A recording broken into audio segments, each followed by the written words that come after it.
all the Gungan weapons and battle droid lasers and flak and force fields going on. And then you go to the space battle where you've got the interceptors, the sound of Anakin's starfighter, and the control rooms on board the space station. Very much like a symphonic piece of music, you tend to develop the individual movements and then put them together as a whole. And there are themes and developments of themes within each one, both visually and from a sound design standpoint. And you get these statements of themes and then variations. So here we've replaced most of the backgrounds, and in some cases they used shots that were meant for a different part of the sequence and getting different actions. You can see that center rail running up the center of the room. They didn't build anything past that. So everything on the screen right is computer graphics. And of this plot device of the droids being controlled by one source is based on the inability of the Nemoidians to give up control to the droids. Because if they could think for themselves and do things on their own, they would worry about having this giant army that might take them over. Because they would assume that their way of thinking, which is greedy and power-driven to consume and ravage, eventually the droids would do the same thing and take over them.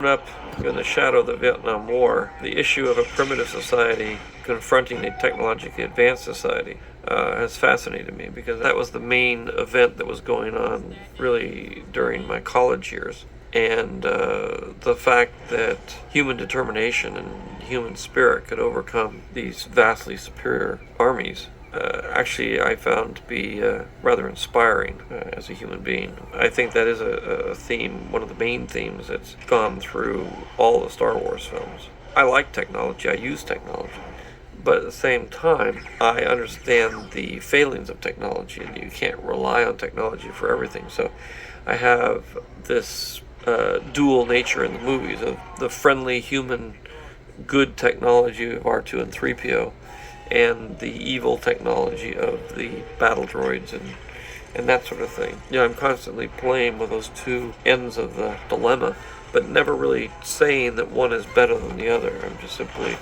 trying to promote the human spirit, even if it exists in a droid.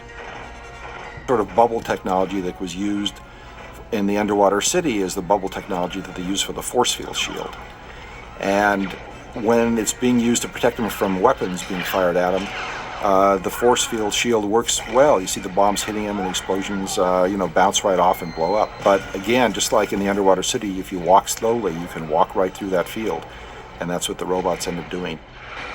Begin to build up toward the final confrontation and battles at the end of the movie. We approach what was the longest single editorial sequence that I had to deal with, which is the climactic battle at the end of the movie, which is really intercutting four separate sequences. This day when we're shooting, because we had this incredible opening that reveals Ray Park as Darth Maul, and I remember the whole crew just shuddered. I mean, there was absolute silence as he looked up. Natalie just kind of walked away. She didn't know what to make of him. It was an awesome fight that we shot over a 2-day period, all at Leavesden Studios, on stage A and stage B. When he takes off his coat, it was just electric inside the stage. Three main pieces of action going on here, which is the sword fight, the Queen trying to get to her objective, which is the Viceroy of the Trade Federation, and the starship battle, of which Anakin plays a pivotal role. They're fun. I guess they later decided we called them destroyer droids. They were later called droid-decars. But they were a lot of fun to animate because they were on 3 legs, and trying to figure out how to do a 3-legged walk was one of our challenges in the animation. One of the trickier issues here was how to get Anakin up into the air in a kind of accidental, vaguely believable sort of way, which is one of the reasons why we had the pod race and everything, was to establish that he actually was pretty good at controlling mechanical devices and knowing how they work.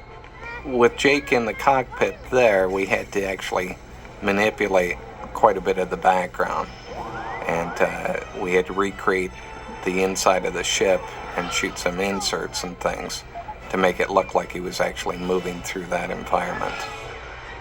The problems that we had was they photographed these scenes with wide angles, which made some of those shots, like that last shot, a super wide angle where you'd see almost 180 degrees if you recreated it exactly as it was.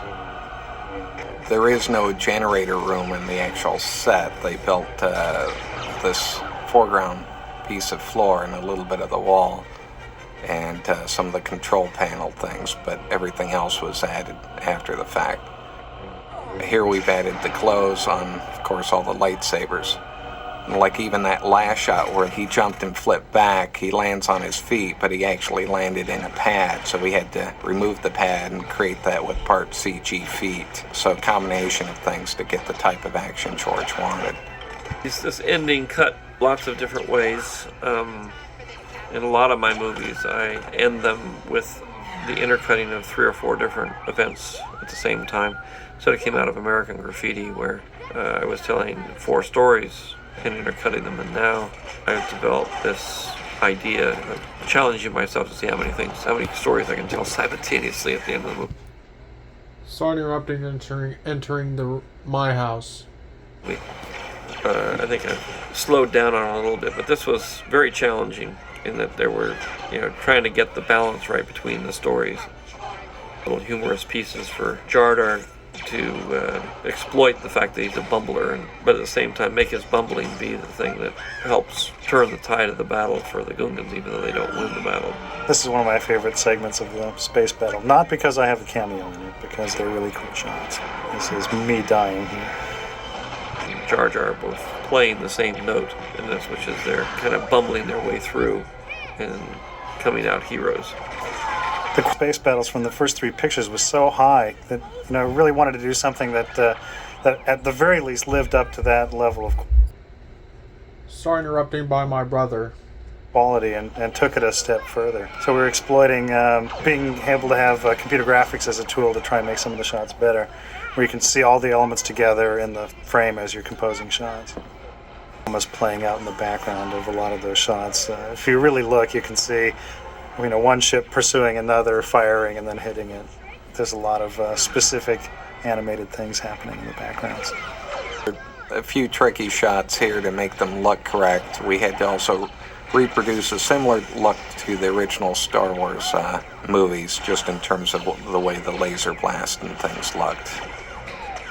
Take of those guys going up the side of the building, we did do several takes. We never did get it right, actually, because one of the guys wasn't pulled up fast enough, you can see there, so we had to sort of optically make him go faster in the next shot to catch up with the other ones.